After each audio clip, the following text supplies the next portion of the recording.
ओम शांति। अपने स्वमान की सीट पर सेट रहो तो माया आपके आगे सरेंडर हो जाएगी। स्वमान की सीट माना सेल्फ रेस्पेक्ट। अगर स्वयं के प्रति रेस्पेक्ट नहीं है, स्वयं का ध्यान नहीं रखते हो, तो वार करने वाले की इस कलयुग में कोई कमी नहीं।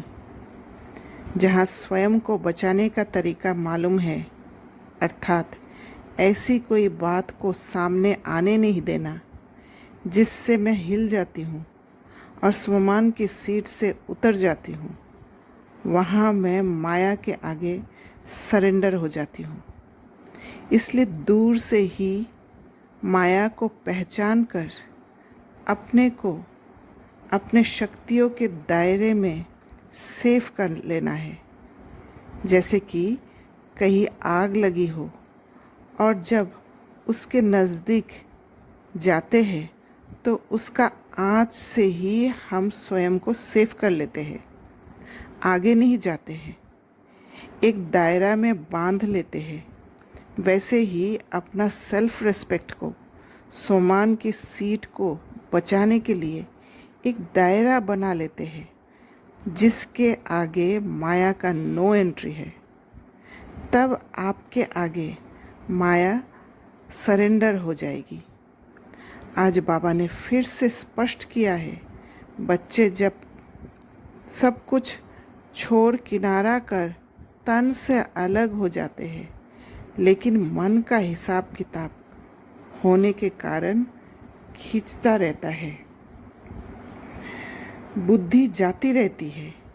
ये भी एक बड़ा विघ्न बन जाता है। इसलिए कोई से किनारा भी करना है तो पहले निमित्त आत्माओं से वेरीफाई कराओ, क्योंकि ये कर्मों की फिलॉसफी है। ज़बरदस्ती तोड़ने से मन बार बार जाता रहता है।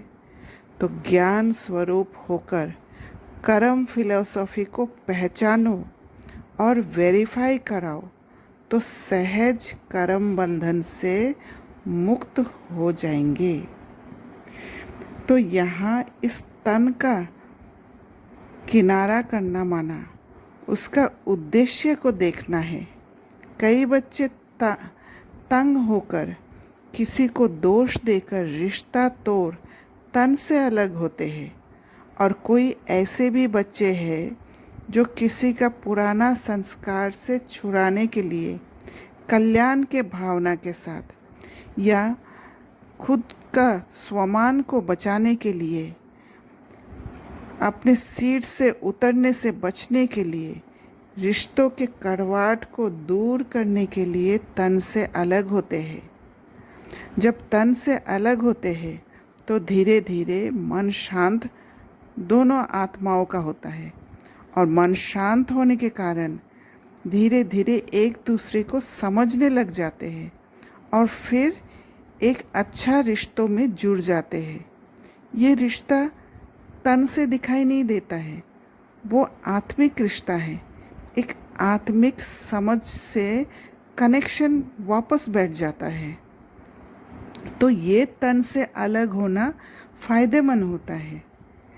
जहाँ रिश्ता को हेल्दी बनाने का समझ एक तरफा है, जहाँ साथ रहकर रिश्तों में स्थिरता नहीं आ पा रहा है, वहाँ तन से अलग होना एक बड़ा दायरा बनाना होता है, जहाँ माया को रोक लगाते हैं और स्वयं को बचाते हैं।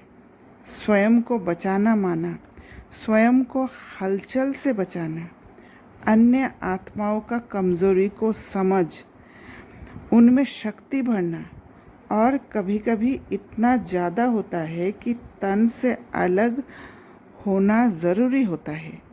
ये बहुत बड़ा त्याग है, और ये दूसरे आत्माओं के आगे बहुत बड़ा कर्मेंद्रियों का समझ का धोखा भी हो सकता है, क्योंकि तन से अलग होने का सूक्ष्म कारण जो शुभ भावना है, वह कर्मेंद्रियों का धोखा होने कारण समझ नहीं पाते, निंदा करने लग पड़ते हैं। इसलिए निमित्त से वेरीफाई करना और कर्म फिलोसफी को समझना ज़रूरी है। सन्यासी घर बार छोड़ते हैं, पर स्त्री को नरक का द्वार समझकर ये कदम उठाते हैं। उनके अंदर कोई शुभ भावना नहीं होता है, इसलिए कर्म बंधन होता है। तो हमें ये समझना है कि तन से जो अलग हो रहे हैं वो शुभ भावना के साथ अलग हो रहे हैं। कर्म बंधन को कर्म संबंध में परिवर्तन करने का उद्देश्य से अलग हो रहा है, या किसी को दोष देकर कर्म बंधन बनाकर अलग हो रहा है।